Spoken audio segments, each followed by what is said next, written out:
மூத்த பத்திரிகையாளர் வெங்கடேஷ் நம்மளோட நினைச்சிருக்கார். வணக்கம் சார்.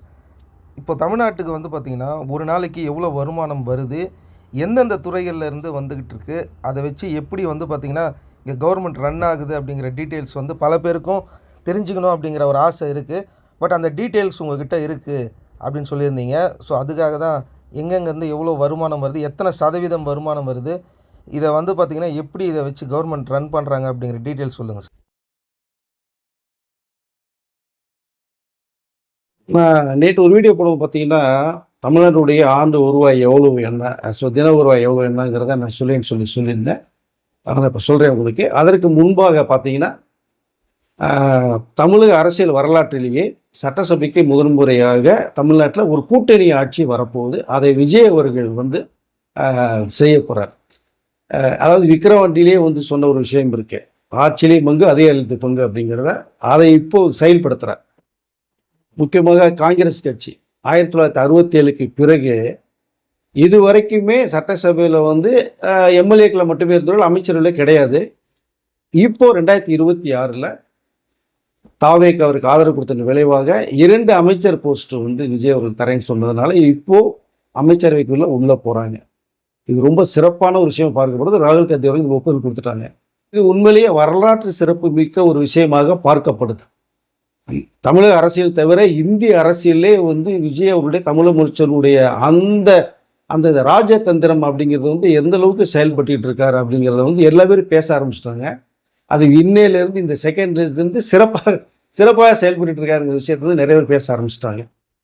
சோசியல் மீடியா வந்து நேஷனல் மீடியாவிலேருந்து பரபரப்பாக விஜய் விஜய் விஜய் தமிழக முதலமைச்சர் விஜய் அப்படிங்கிற ஒரு விஷயம் தான் பரபர பேசப்பட்டு இருக்கு. ஏன்னா கூட்டணி ஆட்சிங்கிறது வந்து சாதனை கிடையாது. அதை விஜய் அவர்கள் வந்து சொன்னதை செய்துட்டார். தமிழ்நாட்டுக்கு தமிழக மக்களுக்கும் சொன்னதையும் செய்வார் விரைவில். ஸோ இது தவிர இந்த 8 நாட்களில் அவருடைய இந்த நடவடிக்கைகள் பார்த்தீங்கன்னா பயங்கர இந்த ராக்கெட் ஜெட்டை விட ஸ்பீடாக இருக்கு. ஒவ்வொரு விஷயங்களையும் மாற்றி தூள் பண்ணிகிட்டே இருக்கார்.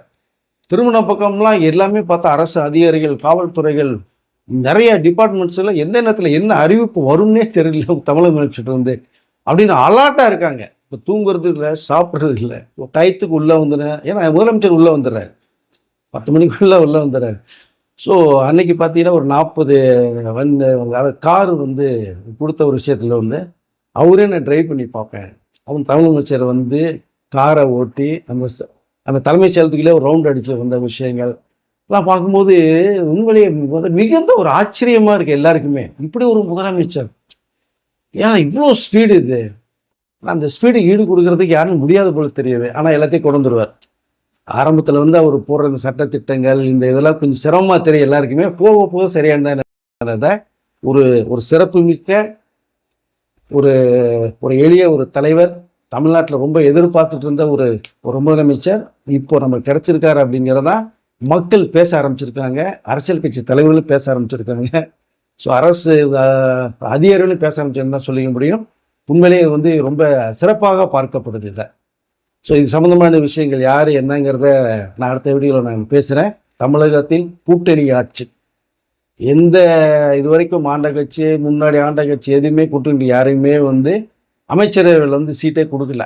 கூட்டணிக்குள்ள வாங்க, எம்எல்ஏன்னு இல்லைங்க, சட்டசபைக்கு வாங்க, போய்கிட்டே இருங்க, அவ்வளோதான். முதன்முறையாக தான் விஜய் அவர்கள் வந்து தன்னுடைய ஆட்சியில் தன்னுடைய அரசில் தனக்கு ஆதரவு கொடுத்தவர்களுக்கு அமைச்சர் பதவி கொடுத்து அந்த கௌரவிச்சிருக்கார். பார்த்தீங்கன்னா ஆண்டு வருமானம் பற்றி நான் வந்து சொல்கிறேன்னு சொல்லியிருந்தேன்ல, அதை டீட்டெயில்ஸ் நான் எடுத்து வச்சுருக்கேன். அதை ஏன்னா மக்களுக்கு தெரியணும். நீங்கள் தான் ஓட்டு போட்டு விஜய் அவர்களே தமிழகத்தின் முதலமைச்சராக உட்கார வச்சுருக்கீங்க. படிப்படியாக அவர் செய்யக்கூடிய விஷயங்கள் என்னங்கிறத நீங்கள் பார்த்துட்டே தான் இருக்கீங்க. அவர் வந்து உட்கார்ந்து தமிழ்நாட்டு நல்லது பண்ணாலே போதும், சொன்னதை மெதுவாகவே செய்யட்டும், இன்னும் பெரிய விஷயமே இல்லை அப்படிங்கிறத நீங்கள் சொல்கிறத வந்து நம்ம எல்லாமே கேட்க முடியுது. அதை தமிழ்நாட்டினுடைய வருவாய் எவ்வளோங்கிற விஷயத்தை நான் சொல்கிறேன்றதை 2025-26 நிதியாண்டில் மொத்த வருவாயின்னு எடுத்துக்கிட்டிங்கன்னா 3,31,569 கோடி ரூபாய். இதில் ஒரு நாளைக்கு எவ்வளோங்கிறதையும் நான் சொல்லிடுறேன். 365 நாட்களில் இதை நீங்கள் வகுத்தீங்க அப்படின்னா ஒரு நாளைக்கு வருவாய் தமிழ்நாட்டுக்கு எவ்வளோன்னு பார்த்தீங்கன்னா 908 கோடி ரூபாய். இவ்வளோவா அப்படின்றது மாதிரி நீங்கள் ஆச்சரியப்படுறீங்களா? இதுக்குள்ளே என்னென்ன செய்யலாம் ஏதுங்கிறத இப்போ தமிழக முதலமைச்சர் வந்து ஒரு லிஸ்ட்டு போட்டு எல்லார்ட்டையும் கேட்டிருக்காரு. வரிசையாக தமிழக மக்களுக்கு நிறைய சிறப்பான விஷயங்கள், படித்த இளைஞர்களுக்கு, வேலை இல்லாதவர்களுக்கெல்லாம் எவ்வளோ விஷயம் நடக்க போகுதுங்கிறத நீங்கள் பாருங்கள். ஒன்று ஒன்றா பண்ணிகிட்டு இருக்காரு இதை. ஏன்னா இவ்வளோலாம் இருக்கா என்னங்கிறது தெரிஞ்சுக்கணும் நீங்கள் அதை. ஸோ அதுக்காக தான் நான் இப்போ சொல்கிறேன் நான் இதை. அது தவிர பார்த்தீங்கன்னா ஃபஸ்ட்டு பார்த்தீங்கன்னா வணிக வரி இதை எடுத்துட்டோம்னா 1,21,853 கோடி ரூபாய், 36.8% வணிக வரியில் மட்டும் அது கிடைக்கக்கூடிய அமௌண்ட் இது. இது மாநிலத்தின் ஒட்டு மொத்த வருவாயில் வந்து 1/3 பங்கு நமக்கு வரி மூலம் கிடைக்குது. பார்த்துட்டீங்களா எவ்வளோ கிடைக்குது என்னங்கிறத? வருது செலவுகள் மக்கள் செய்கிறது, தமிழ்நாட்டு வளர்ச்சிக்கு பண்ணுறதுன்ற விஷயங்கள் ஒன்று ஒன்றா பண்ண போகிறாங்க, பொறுத்திருந்து பாருங்கள். அதற்கு அடுத்து பார்த்தீங்கன்னா மத்திய அரசுடைய இந்த சென்ட்ரல் டாக்ஸ் ஷேர்லேருந்து மத்திய அரசு வசூலிக்கும் வரிகளில் இருந்து வந்து தமிழகத்துக்கு பிரித்து கொடுக்குற பங்கு இருக்கு இல்லைங்களா, அது இரண்டாவது மிகப்பெரிய பங்காக இருக்கு. அதாவது 66,543 கோடி ரூபாய், கிட்டத்தட்ட 20.1%. இது மத்திய அரசு வந்து வசூலிக்கிற டாக்ஸ்ல இருந்து தமிழ்நாட்டுக்கு தரக்கூடிய பங்கு ஷேர். அதுக்கடுத்து பார்த்தீங்கன்னா பெட்ரோல் டீசல் வரி, மாநில அரசினுடைய வரி மூலமாக வருமானம் பார்த்தீங்கன்னா 38,572 கோடி ரூபாய், 11.6%. இது பெட்ரோல் டீசல் வரக்கூடிய டாக்ஸ் மட்டும்தான். இதில் வர வருமானமே 1000 கோடி, 38,572 கோடி ரூபாய். நீங்கள் காருக்கு, பைக்குக்கு, பஸ்ஸுக்கு எல்லாம் போகிறதுடைய டாக்ஸ் இது. அடுத்து பார்த்தீங்கன்னா பத்திரப்பதிவு துறையில் வருவாய் எவ்வளோன்னு பார்த்தீங்கன்னா 25,067 கோடி ரூபாய், 7.6%. நம்ம இந்த லேண்டெல்லாம் போனோம்னா நம்ம பத்திரப்பதிவு பண்ணுறது, ஸ்டாம்ப் பேப்பர், அந்த இதெல்லாம் டோட்டலாக சேர்த்தா இவ்வளோ வருமானம் மட்டும் வருது நமக்கு. அதை இதற்கடுத்து பார்த்தீங்கன்னா வாகன வரி ஆர்டிஓ, இதிலிருந்து மட்டும் பார்த்தீங்கன்னா 11,617 கோடி ரூபாய், 3.5%. இந்த டேக்ஸ், ரோட் டேக்ஸு, அப்புறம் இந்த டேக்ஸில் சொல்லிட்டு நமக்கு ஆர்டிஓவில் நிறையா நம்ம பண்ணுறோம் இல்லைங்களா, இந்த லைசன்ஸு, அது ரெனிவல் பண்ணுறது, இவ்வளோ விஷயங்களில் வரக்கூடிய வருமானம் இது. இதற்கடுத்து பார்த்தீங்கன்னா மத்திய அரசு வந்து மாநில அரசுக்கு வந்து நிதி உதவி பண்ணும். அது பார்த்தீங்கன்னா 10,590 கோடி ரூபாய், 3.2%. நம்ம அதாவது மாநிலத்துக்கு என்னென்ன சில உதவிகள் வந்து தேவைப்படும். இப்போ திடீர்னு வெள்ளம் வந்துருச்சு, தண்ணி இல்லை, சில வந்து இயற்கை சீற்றம் வந்துருச்சு, அப்படிங்கிறப்ப வந்து பார்த்தீங்கன்னா ஆவரேஜாக இது வந்து மத்திய அரசு இந்த நிதியுதவி பண்ணுது மாநிலத்துக்கு. அது மட்டுமே கிட்டத்தட்ட பார்த்தீங்கன்னா 10,590 கோடி ரூபாய். இதில் என்னென்ன செலவு செய்கிறாங்க, மக்களுக்கு என்ன கொடுக்குறாங்க, தமிழக வளர்ச்சிக்கு எது யூஸ் ஆகுது, இது எல்லாமே யூஸ் ஆகுதா, இல்லை இதில் பாதி யூஸ் பண்ணிட்டு பாதி இல்லாமல் இருந்ததா அப்படிங்கிற விஷயம்லாம் மக்களுக்கு எல்லாமே தெரியும். இது தவிர பார்த்தீங்கன்னா இபியில், ஸோ மின்சார வரி, இது 9,180 கோடி ரூபாய், 2.8%. இது மட்டுமே வந்து இபில் வரக்கூடிய டேக்ஸ். நம்ம வந்து கரண்ட் யூஸ் பண்ணுறோம், டேக்ஸ் கட்டுறோம், அதில் கூடிய வருமானம். இதில் தான் பார்த்தீங்கன்னா கிட்டத்தட்ட வந்து 500 யூனிட்டுக்கு கீழே யூஸ் பண்ணுறவங்களுக்கு 200 யூனிட் ஃப்ரீங்கிறத வந்து தமிழக முதலமைச்சர் சொல்லியிருக்காங்க. 500 யூனிட்டுக்கு மேலே யூஸ் பண்ணுறவங்களுக்கு ஆல்ரெடி கொடுக்கப்படக்கூட யூனிட் ஃப்ரீ அப்படிங்கிறது தான். ஸோ 100 யூனிட் ஃப்ரீ அதை. ஸோ இதில் மட்டும் வரக்கூடிய இந்த டேக்ஸ்லேருந்து வரக்கூடிய வருமானம் அது. இது தவிர வந்து அதர்ஸ்ன்னு, அதாவது பிற வருவாய்கள்னு ஒன்று இருக்குது.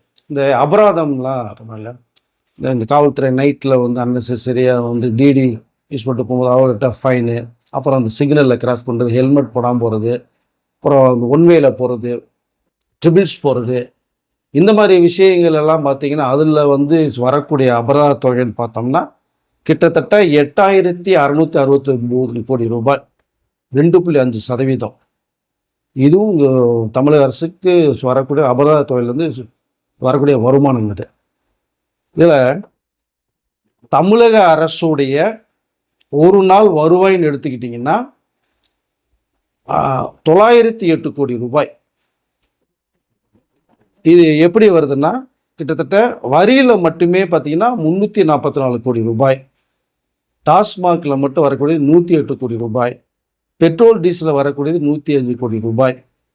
ஸோ அதர்ஸில் எல்லாம் போட்டோம்னா ஒரு நாளைக்கு வந்து 908 கோடி ரூபாய் வருமானம் வருது அப்படிங்கிற ஒரு தகவல் நமக்கு வந்து வந்திருக்கிறத. ஸோ இப்படி வந்து இந்த ஆண்டவர் மரத்தில் இவ்வளோ கூட வரக்கூடிய வருமானங்கள் இவ்வளோ வருதா அப்படிங்கிறது சாக்காரீங்க. இது நான் எடுத்துக்கிட்டதை உங்களுக்கு நான் ஒரு சார்ட்டில் சொல்லியிருக்கேன். இது சம்மந்தமாக இன்னும் டீட்டெயில்ஸ் எவ்வளோ என்ன ஏதுங்கிறத வந்து தெரிஞ்சுட்டு இன்னும் பக்காவாக உங்களுக்கு நான் வந்து தமிழக மக்களுக்கு நான் சொல்கிறேன். நான் இதை தமிழ்நாட்டு மக்களுக்கு மிகப்பெரிய வளர்ச்சியை கொண்டு போய் சேர்க்கணும்.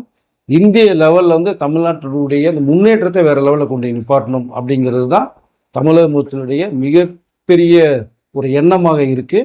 அது கண்டிப்பாக அடுத்தடுத்து அவர் வந்து பண்ணக்கூடிய விஷயங்களில் நிறைய விஷயங்கள் எதிர்பார்க்கப்படலாம்.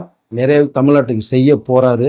ஏன்னா இன்னையிலேருந்து பார்த்தீங்க அப்படின்னா கூட்டணி ஆட்சி உருவாகிருக்கு. அது ஒரு சிறப்பு வாய்ந்ததாக நான் பார்க்குறேன் நான் இதை.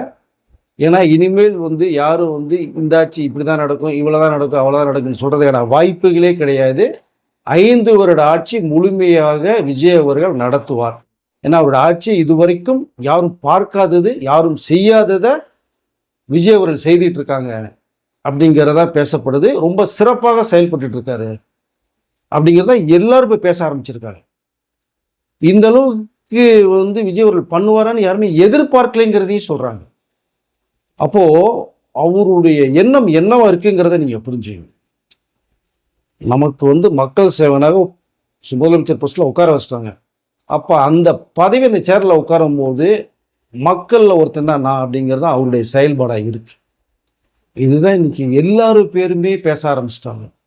இந்திய அரசியல்ல மிகப்பெரிய ஒரு மாற்றத்தை வந்து தமிழ்நாட்டு மக்களும் தமிழ்நாட்டுக்கு விஜய் அவர்கள் செய்வார்கள் அப்படிங்கிற நம்பிக்கை எல்லாருக்குமே வந்திருக்கு. ஸோ இன்னும் அடுத்தடுத்து என்னென்ன நடக்க போகுது, என்னென்ன வரப்போங்கிற விஷயத்தோட நான் அடுத்த வீடியோவில் உங்களை நான் சந்திக்கிறேன். நன்றி, வணக்கம்.